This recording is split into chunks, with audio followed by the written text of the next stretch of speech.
All right, all right, Diane, we're going to take a look at your first swing here. And you have a kind of unique before and after video. In your before video, where you're just working muscle memory and there's no ball involved, actually looks very good. You have good setup. You have really good setup right here. As you move to the front side, your heel plants and your back leg comes right in. So you're getting that power move with your with your uh, with your back knee right here, which looks very good. Hands are staying back, right? Hands are staying back here behind the knee, and you're getting good separation right there. So this is working very, very well for you. Okay. Now you do drop your hands a little bit, and this elbow tuck. And I spoke to Coach Mendoza about this. This elbow tuck for you could become a potential problem combined with that drop of the hands. So as you move your hands back, you can see your hands start here and then they drop down to this location, right, before they start moving forward. So you could have a situation there where when you plane out, your bat takes a little bit of a loop. So it takes kind of this kind of path right here, comes down to about here, and then kind of goes up like that, right? You want to try to flatten that out a little bit. You want it to try to be a little bit flatter. If I put a pitch plane on here, you don't want anything to be below that line, right?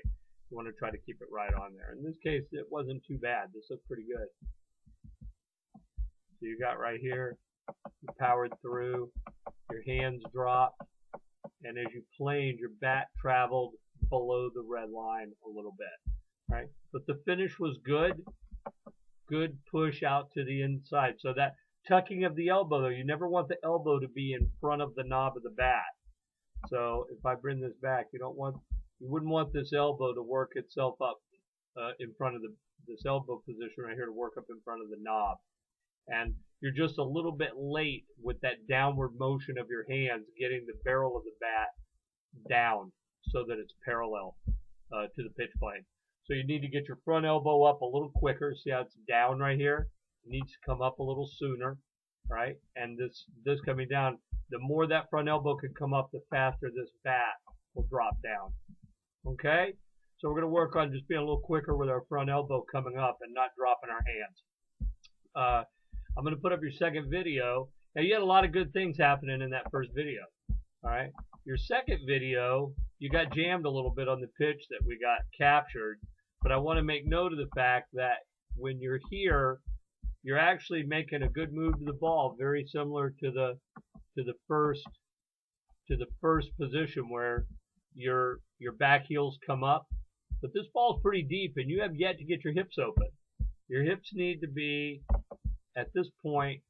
By the time the ball is here, and I'll just put a little circle around the ball so you make sure you identify it. By the time the ball is right here, you absolutely want your hips to be more open, like in the previous shot here in your before video. You got hammered, you got hung in with your hips here.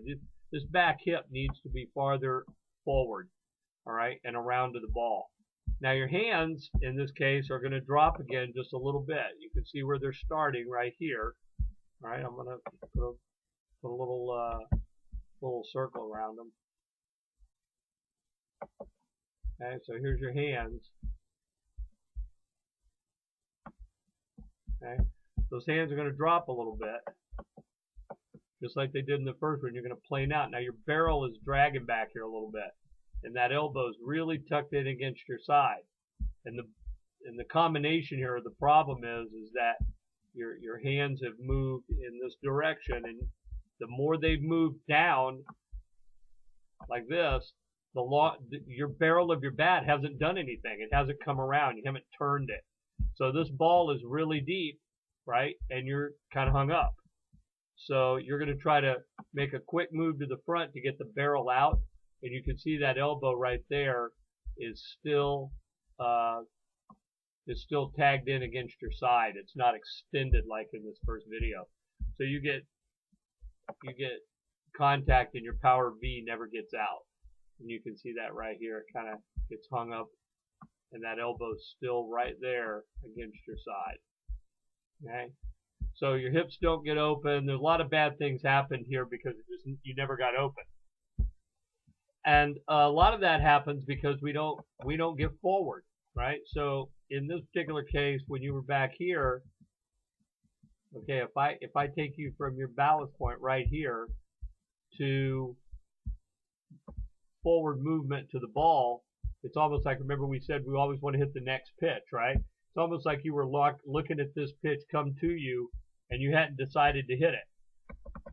So here's the stem of your leg, and now you're going to start coming your stride, your heel plants, your back heel comes up, you're starting to move forward, and then the ball is on top of you. So you have very little forward motion here.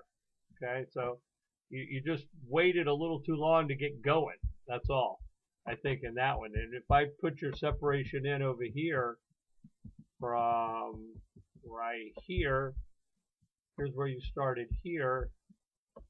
Let's see where you go here. Look at the difference in drive and distance. This is what you want in this first swing. Right? You don't want to be hanging back. See, your weight's on this back leg back here. You never got forward like you did in this video, where you got forward and your hips got open. Right? So if we could take the best of both worlds here, and you could take your first video and clean up your hand dropping, but get this forward movement going, that would be perfect. And you wouldn't be hanging back on this backside. You can really see back here, you're kind of hanging back. You never got explosive and movement, really an explosive forward movement going, which makes a big difference. So if you can take the best of this first swing, which is your lower body and your weight transfer to the front side, and get a little better keeping the hands back in flatter mode like you did in the second video, I think you'd be in pretty good shape. So to do that, let's or compare what this would look like and what it should look like. Let me go over here and put you in this frame, and what I'm going to do is I'm going to take on this side, I'm going to put, let me grab hold on a second here.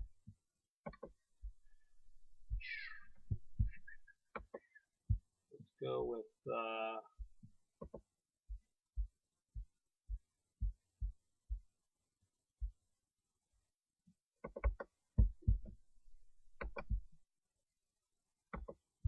Alex Rodriguez. Okay, so I'll move him around a bit. I want to show you this weight transfer.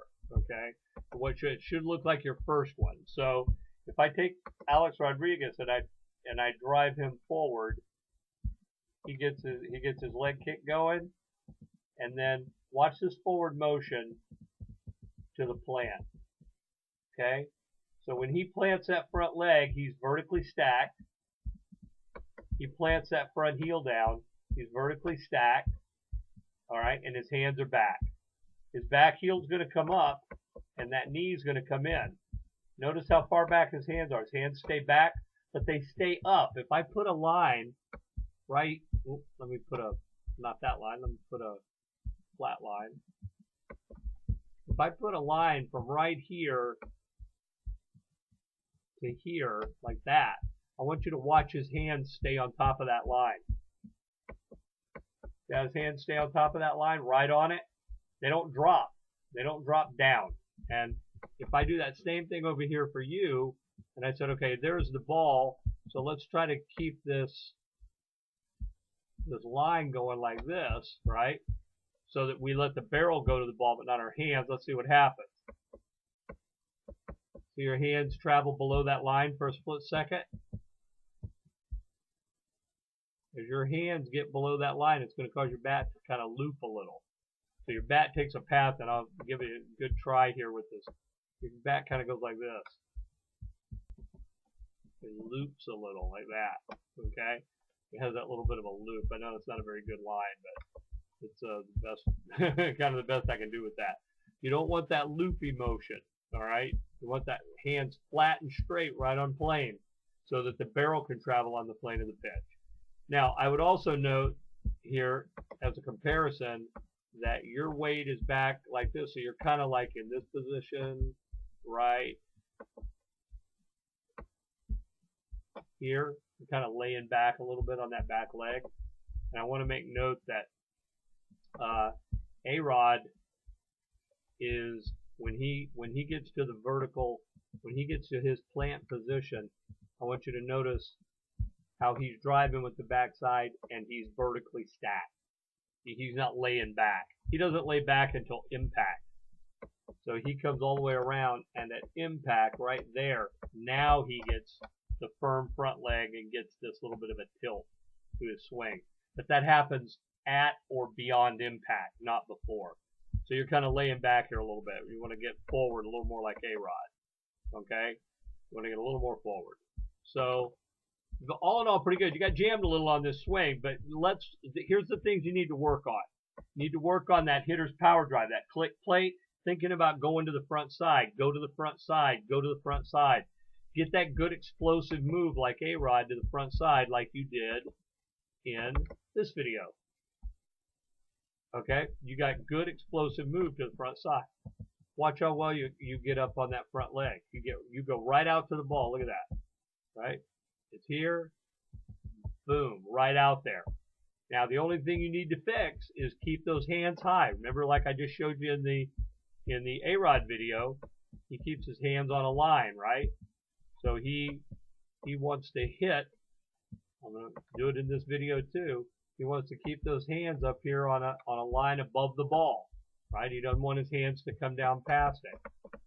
So he's not going to do this, where he lets his hands get underneath that line and loop the bat. All right, he's going to keep his hands on the line so that it's a flatter, straighter shot right at the pitcher's chest. Okay, so do that, Dayan. Work on that. Good piece, movement forward.